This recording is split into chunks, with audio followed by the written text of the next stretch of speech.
Duol mochung'ne rango ratich oganda e pacho kae, mano National Council on Administration of Justice, koni mibadhi mugurore e pacho kae en achiel kuom gigo mosebedo ka thiro chenro mopogore mag piny owacho. Gikoni lweny mar kedo gi mibadhi onego nywakne gi bede migepe duto e pacho ka ma ok jwang'e mana e lwet obila kaachiel kod doho. Joja oko nigi ler mathoth kowuok Mombasa. Apisas manie migepe mopogore mochugo duol mar rango kod chiwo ratich oganda ne jobagoro Mombasa, kuma kuku mar wach ne en rango kaka inyal rakruok gi midhiero mar mibadhi mikoni oguro tiende e pacho ka.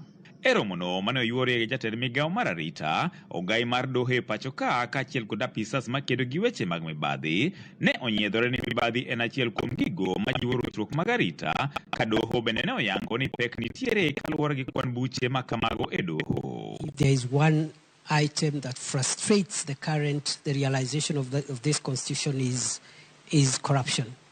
From us in the national security space, we consider corruption as an existential national security threat. We acknowledge there is a shortage of judges, but I believe there are shortages everywhere, including at the office of the Attorney General. We have shortage of state counsel. We have shortage of prosecutors. But we can work with what we have at the time, for the time being, but work towards increasing the capacity. Ogai mar doho ne kata kamano kone gisachako chenro mar medo kwan jong'ad bura ma kata kamano ok bichope kwan mowinjore. Ma gikoni biro konyo e duogo chien dhungruok mag buche masane ogoyo tach e thoth doho manie pacho ka. The establishment for judges is 200. We only have 78. But we are recruiting, the process of recruiting another 36 judges. So eventually we will increase the capacity. But even before we increase the capacity, we can do the very best we can do with what we have. Achiel kuom winjruok mane gibedo godo en neno ni bede migepe duto biro kanyakla mar goyo lwenj mibadhi. I would want to suggest that unless we look for ways of working together, no single arm, no single organ can deliver. And I can say that without fear of contradiction.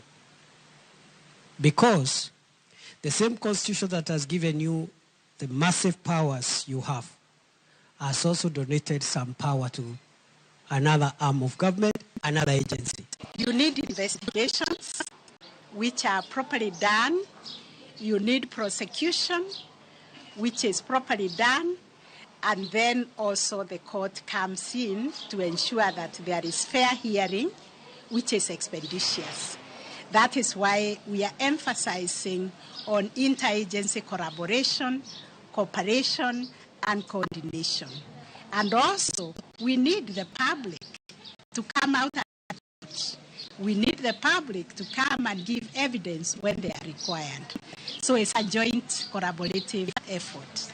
Moko kuom winjruok mane gikadho en yango kuonde ma mibadhi otimenewa kendo kawo okang' mapiyo ne jogo mitudogo, chulo fwai makanyo ne jogo moyudi kod ketho to chutho mago marocho ratiro mag apaya, kaachiel kod keto e ong'ala manyime buche mag mibadhi kendo yalogi mapiyo e kind weche mamoko. We will adopt efficient systems and prioritize hearing and determination of corruption and economic crimes, especially the cases the special and corruption courts. George Aoko, TV, Mombasa.